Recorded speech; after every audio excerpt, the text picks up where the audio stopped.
What's going on, everybody? Welcome into another edition of St. Pius X Football with Greg Cranfill, powered by VYPE. I'm Joshua Cook, managing editor of VYPE Media, now joined by the head coach of another winning week for the St. Pius X Panthers as they defeat Concordia Lutheran 47-14 this past week. Man, Coach, y'all putting some points up. Back-to-back weeks of 40-plus points.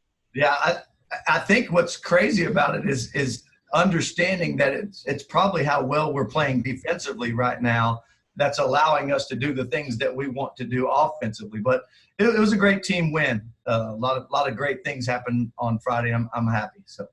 Yeah, you mentioned that defense. You know, a lot of times in media, we like to talk about offense, because that's where the big gaudy numbers come from and things like that. But your defense over these two games, they have pitched 5 quarters of allowing 0 points. Yeah. That's pretty good football. And then against Concordia Lutheran, they didn't allow any points in the second half. Yeah, I think it comes down to, executing a game plan that our coaching staff is putting together. You got Coach Brandon Dismal, Lamar Ledbetter, Darnell Smalls, and then we've got an addition of Coach Kelvin Wesley, who has helped us tremendously. And all 4 of those guys, I mean, they understand what our purpose is, and they go and put that in those kids' heads. You got a good group of kids defensively that understand, we think more and more each week, that their purpose is not always a statistical purpose, but yet it's do your job mentality and good things will happen. They often ask me, well, my son, not here, but in the past, well, my son had more tackles than so-and-so. Why is he not the player of the week? And I'll tell parents and I'll tell anybody, our players of the week don't go to the top statistical defensive player or even the top statistical offensive player. It goes to whoever grades out the best. We actually have a sheet, and if there are 70 defensive plays, you get a plus or a minus, and that's where the top players of the week come from. Just because you had 4 sacks in 70 plays, if you misplayed 62 of those other plays, I have a hard time saying that you're the defensive player of the week for us. So it comes down to who's doing their job, and that's what we preach to those kids every day. And you got a lot of guys, both defensively and offensively, that are doing just those things. When you came in and took this job and you looked at the defensive side of the ball and you had your coaching staff come in, did y'all kind of reevaluate where guys were playing and how they were playing and moving guys around? I think y'all did a little bit of that in the off season. Are you seeing that and all y'all's like Zoom meetings and everything, kind of the teaching and learning paying off right now? Is that why we're seeing such a good start to the season, just because of all the work in the off season? Yeah. And here's the deal, Josh. Every head coach has completely different philosophies. I was raised by a couple of great coaches, that taught me, best 11 theory applies to everything that you do. But you also have to understand that if you say that a kid's your best 11 on offense, he's probably not going to perform best 11 on defense in back-to-back series. So what we did when we came in here is decide that everybody will have an offensive position and everybody will have a defensive position. And what that did was built us depth throughout every position. So when a kid gets winded, we have depth to send someone out and give him a player or 2 off so he can go back in and perform at that 100%. And we feel like that's made tremendous difference in where we are right now compared to, earlier in the season even. And especially in the past. But it's just a philosophical thing. We don't say you're a defensive player or you're an offensive player. Like I said, you saw Carson H, who's our starting outside linebacker. If Andra gets tired, Carson goes in there and plays. And Carson had a rushing touchdown the other night just because of that. I think Andra's shoe came off. Andra wasn't even tired, but his shoe came off.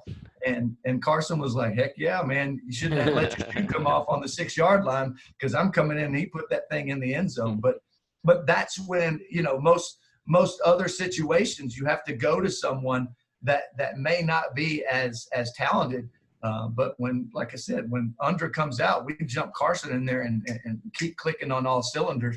And that that applies to everything that we do, both offensively and defense. And we think it's paying dividends. So 2-0 to start the season, big wins in your opening 2 weeks. Of course, this week you're going to take on Katy St. John the 23rd on Friday night, and we'll get to that game here in a little bit. But kind of talking about this game a little bit more, I mean, going to the offensive side of the ball, Carson Rogers, another good game, 296 yards passing, 3 touchdowns. Andre Farrow, 146 yards rushing, 2 touchdowns. Ricky Thomas had a nice big game, 8 catches for 153. Any guys not named Carson Rogers, Andre Farrow, Ricky Thomas that need to get props for that side of the ball? Yeah, don't forget Logan Tanner. I mean, Logan. Let me try to find Logan. Logan had a pretty great statistical night too, with over 150 yards receiving and 2 touchdowns, and then goes down and plays every snap at tight end as well. He also is a guy that's going on the other side of the ball, playing a little defensive end. So those are things that that in order to be effective offensively, we talk about weapons all the time. He truly is a weapon. We threw a 6-yard stop, and he broke 3 tackles and went 35 yards to the house. And he's done that a couple of games. He is a true weapon that we have outside, and I think you're starting to feel, or Carson is starting to feel. Basically outs. When things go wrong, who do I go to? And he knows that he can get the ball there and to Ricky. And we've got some good inside receivers too that we haven't used. But that's not because we're not trying to. It's just because we're reading defenses. We're not picking people to throw the football to. And when Carson reads it and he's given us our outside receivers, then that's what we're taking. And right now, Logan and Ricky are both those outside receivers. And you were right. Ricky had an amazing night as well. So he was voted the Chick-fil-A Offensive Player of the Week. He had 8 for 153 and a touchdown, but he graded out at 95. What people don't understand about Ricky is how well he blocks downfield for those other guys that are doing, that are helping Andra take a 4-yard run into a 14-yard run. And that's the difference. I mean, that's what makes a good player a great player, and what makes a great player an elite player is just doing all those things that make you a complete football player. Yeah, it's all the things that don't show up on the stat sheet at the end of the night, because there's not, next to the wide receivers, there's not a box that says how many blocks did you have down the field to spring a running back. And I checked on Max Preps every day, and there's nothing that says, what is this kid's grade?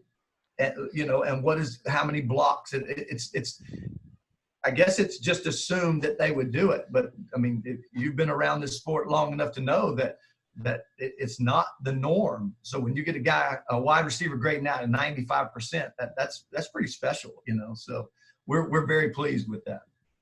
Yeah, it's a great grade for Ricky Thomas, and I know we talked in the preseason of how good he was going to be, how excited y'all were to have him.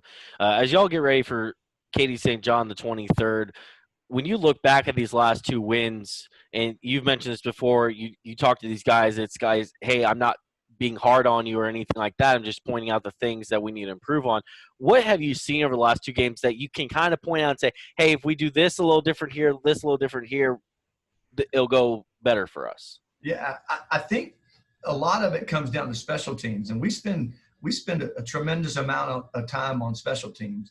And heck, one of their touchdowns, they returned a kick down to like the 4-yard line right before halftime. It was 33-7, and with like a minute left to go, and we took a play off. A couple of guys took a play off, and it hurt us. And like I said, defensively, we looked like we gave up 14 points, but realistically, that kickoff coverage gave up those 7 points right there. So defensively, we gave up 1 touchdown. But those are the little things. We punted for the first time the other night and had a 15-yard punt. It's not acceptable, and we're going to do things that we need to do to fix those types of things. Extra points, we've got to clean up.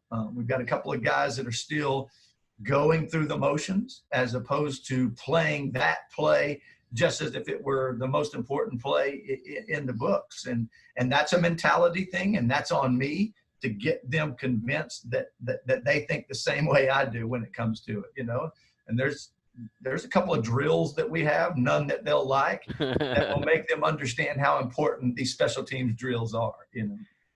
So if any players are watching this on Wednesday, they're probably going to be going, "Oh, yeah, that's those are the drills he's been talking about That's that what we're they're doing." going to say. That's why we were doing that on Monday and Tuesday, you know. So, So on Friday night, the kickoff coverage and the extra points are a little cleaner against St. John, the 23rd. that's exactly right. I know you've gotten probably a chance to watch them on field. What do you see? I mean, I know right now you look at the record 0-2 for Katy St. John, the 23rd, but what do you see when you turn on film? Yeah, the first thing I notice is how talented the teams that they are playing are. Again, this is a well-coached ball club. I think everything starts with their quarterback. He runs the show for them and has the ability to make plays. And he makes a lot of plays off schedule in which something breaks down and he can go for 20. So to me, it all starts with their quarterback, and schematically, we've got to find a way to control him. I think they have a pretty solid defense with a lot of kids over there that come up and strike you offensively and are not afraid to make a big hit. And they've got some good coverage guys in the back. It's going to be a good test for us. We feel like everything starts with us, though, as opposed to them. And we feel like we've got to be ready for everything that they throw, including the kitchen sink. And when they do throw that kitchen sink, I tell the kids we're going to wash dishes with them. You know what I mean? Don't act like anything surprises you. At one point last week, the offensive line, we're talking about a front, and I just told them, I said, guys, what do we always tell you? When in doubt, go back to your rules. And that's the rules that we taught day one. Power zones, full zone, what gap do you have? Double zone, what gap do you have?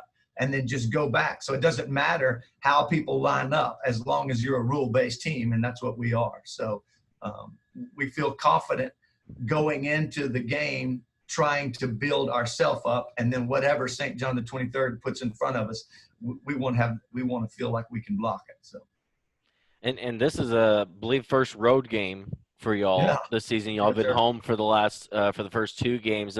Do you approach? I know you don't approach the game itself differently, but does the day feel a little different because you got to get the guys on the bus, you got to get the equipment there, and all that kind of things that goes with traveling? No, we feel like that. Like I told you last week, how process oriented we are. That those kids. It's quite robotic that they know we're going to have pregame meal. We're going to go to special teams meetings. Then we're going to offensive meetings. Then we're going to defensive meetings. Adding load the bus won't change a thing for them. It's just a matter of grabbing their headsets and taking a few steps on the bus. We feel like that what we do pregame, what we do, leading up to a game, that we've got the kids right where we need them, both mentally and physically, and we just rock on, man. I know that y'all be ready to go. St. Pius X takes on Katy St. John the 23rd on Friday night. St. Pius X will try to go for a 3-0 record to start the season. Before we let you go, Coach, gotta have a little fun here. I know I texted you last week. I say you had a little homework come into this week.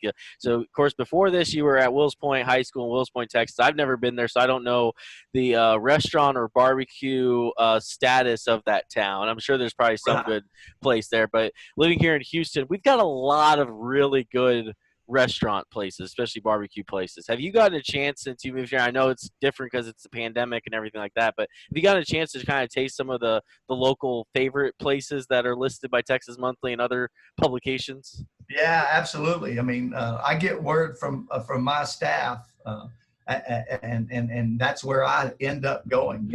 Our co-defense coordinator, Brandon Dismal, told me the other day, Coach, you got to try Pinkerton's. And I ran by Pinkerton's the other day, and I was like, okay, this is different. You know what I mean? And it was great. I've tried Gatlin's, we've tried Burns, and then we've tried Pinkerton's. And like I said, I love barbecue, and you have to really mess it up for me not to like it. But these guys are as far away from messing anything up that I've ever been around. It's good quality stuff. Back in Wills Point, Jeff Lester, Bobby Lester, and my wife, we would always team up and go to, that's a couple of coaches on my staff. We would end up going, to Luna's Tacos and a couple of the restaurants around there. There's a buddy of mine that has a restaurant named Sanchez in Wills Point that man, he had good barbecue too. But this is pretty nice as well coming down here. It's a different deal down here. I think for me, when I go in a barbecue place, and kind of same question for you, I know I go in, and if it's a new barbecue place, I always try their brisket. That's it. I always get it moist because I want to see what it tastes like, and then I always try their ribs. The brisket and ribs are the two things I always try first. That's exactly right. Any Mexican food restaurant that we go to, I'm always getting the cheese enchiladas, and if it's ever a barbecue place, that's exactly what I go for. I want sliced brisket, and give me a couple of pieces of each one of your different sausages. That way, I know when I go back that's what I'm getting. You won't see a bunch of sides on my plate when I go to a barbecue place. It's caveman-esque with all the meat on that plate. So. But see, for me, I'm kind of the same way. I'm a very meat heavy person. I was like, okay, then I'll get my potato salad and stuff like that. I'll have it. But Sure. but see, my wife, she's more of the sides person. She's gonna judge the barbecue place on the sides, especially like mac and cheese and and things like that. Like that's her judgment. We would look identical going to these restaurants because Katie gets the like you're saying. Let me have 4 different sides, and I'm like, Katie, put some some barbecue on your plate. So she's like, leave me alone, But it's good. Saves us money, So. Well, I'll tell you, I'm from the Texas Hill Country, and if you ever go through Llano, Texas, there's a place there called Cooper's Barbecue, and that is the place to go to because you walk up. There's a pit outside where they're smoking the meat. They just open the pit and they say, "What do you want?" And then they just cut it right there, put it on a piece of butcher paper, go in, get your sides, and get your drink. That's exactly right. We've been there before, so. Oh, so you know. Oh yeah, I'm telling you, it's the real deal. So, I think atmosphere has a lot to do with any restaurant that I go to, and that's what I love about this area that we're in right now. There's a lot of cool atmosphere when you go to these restaurants around here, and I like it. Even in such a pandemic time that we're living in, it's still a pretty cool atmosphere. So kudos to all the restaurant owners that are battling through what they're dealing with. And I tell Katie every night, babe, don't worry about cooking. Let's go support these restaurants.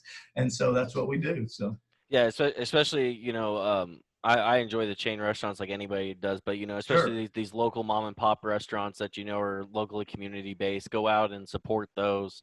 Right now, order to go, pick up, whatever you can do to help support them during these times. So, you can always take the football team in there. That'll take care of some. Yeah, somebody would be real happy if I did that because they better have a couple extra sliced barbecue briskets ready to go. So you just got to call ahead. Say, guys, I'm bringing the offensive line. Okay, guys, throw another brisket on.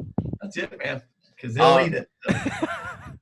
All right. Well, hey, he is Coach Greg Cranfill. This is St. Pius 10th football with Greg Cranfill, powered by VYPE. We're here every week. 2-0 in the season. They're going to go for a 3-0 start this week against Katy St. John the 23rd. Hey, we talked some Texas high school football. We talked some barbecue. That's the way to do a show here. That's the real world right there, man. So.